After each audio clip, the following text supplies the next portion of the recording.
रश्मि रथी। जी हाँ दोस्तों, आइए बात करते हैं रश्मि रथी के विषय में। रश्मि रथी रामधारी सिंह दिनकर द्वारा रचित कविता है, जिसमें महाभारत का एक अमर पात्र कर्ण का वर्णन किया गया है। आइए इसकी कथा वस्तु पर एक नज़र डालते हैं। रश्मि रथी का अर्थ होता है वह व्यक्ति जिसका रथ रश्मि अर्थात सूर्य की किरणों का हो। इस काव्य में रश्मि रथी नाम कर्ण का है, क्योंकि उसका चरित्र सूर्य के समान प्रकाशमान है। कर्ण महाभारत महाकाव्य का अत्यंत यशस्वी पात्र है। उसका जन्म पांडवों की माता कुंती के गर्भ से उस समय हुआ जब कुंती अविवाहिता थी। अतएव कुंती ने लोक लज्जा से बचने के लिए अपने नवजात शिशु को एक मंजूषा में बंद करके नदी में बहा दिया। वह मंजूषा अधिरथ नाम के सूत को मिली। अधिरथ के कोई संतान नहीं थी, इसलिए उन्होंने इस बच्चे को अपना पुत्र मान लिया। उनकी धर्मपत्नी का नाम राधा था। राधा से पालित होने के कारण ही कर्ण का एक नाम राधे भी पड़ा। कौरव पांडव का वंश परिचय जानते हैं। यह दोनों महाराज शांतनु के कुल में उत्पन्न हुए। शांतनु से कई पीढ़ी ऊपर महाराज कुरु हुए थे, इसलिए कौरव पांडव दोनों कुरुवंशी कहलाते हैं। शांतनु का विवाह गंगा जी से हुआ था, जिनसे कुमार देवव्रत उत्पन्न हुए। यही देवव्रत भीष्म कहलाए, क्योंकि किशोरावस्था में ही इन्होंने आजीवन ब्रह्मचारी रहने की भीष्म अथवा भयानक प्रतिज्ञा की थी। महाराज शांतनु ने निषाद कन्या सत्यवती से भी विवाह किया था, जिससे उन्हें चित्रांगद और विचित्रवीर्य दो पुत्र हुए। चित्रांगद कुमारावस्था में ही एक युद्ध में मारे गए। विचित्रवीर्य के अंबिका और अंबालिका नाम की दो पत्नियां थीं, किंतु क्षय रोग हो जाने के कारण। तो दोस्तों आइए चलिए पढ़ते हैं इस महाकाव्य को। जय हो जग में जले जहां भी, नमन पुनीत अनल को। जिस नर में भी बने हमारा, नमन तेज को बल को। किसी वृंत पर खिले विपिन में, पर नमस्य है फूल। सुधि खोजते नहीं गुणों का, आदि शक्ति का मूल।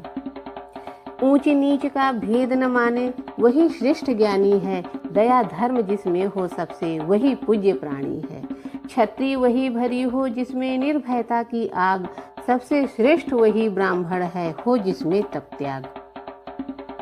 तेजस्वी सम्मान खोजते नहीं गोत्र बतला के, पाते हैं जग में प्रशस्ति अपना कर्तव्य दिखला के।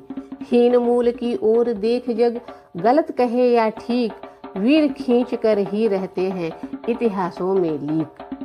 जिसके पिता सूर्य थे माता कुंती सती कुमारी, उसका पलना हुआ धार पर बहती हुई पिटारी।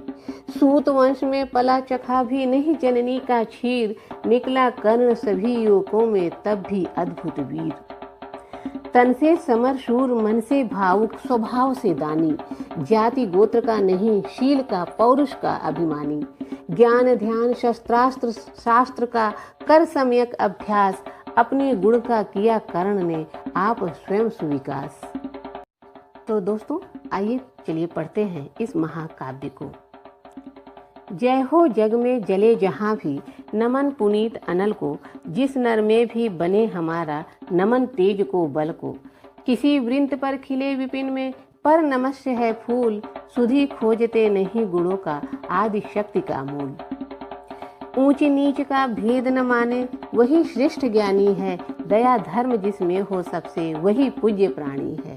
क्षत्रिय वही भरी हो जिसमें निर्भयता की आग, सबसे श्रेष्ठ वही ब्राह्मण है, हो जिसमें तप त्याग। तेजस्वी सम्मान खोजते नहीं गोत्र बतला के, पाते हैं जग में प्रशस्ति अपना कर्तव्य दिखला के।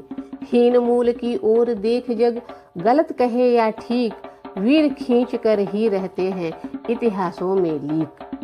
जिसके पिता सूर्य थे माता कुंती सती कुमारी, उसका पलना हुआ धार पर बहती हुई पिटारी। सूत वंश में पला चखा भी नहीं जननी का क्षीर, निकला कर्ण सभी युवकों में तब भी अद्भुत वीर। तन से समर शूर, मन से भावुक, स्वभाव से दानी। जाति गोत्र का नहीं, शील का पौरुष का अभिमानी। ज्ञान ध्यान शस्त्रास्त्र शास्त्र का कर सम्यक अभ्यास, अपने गुण का किया कर्ण ने आप स्वयं सुविकास।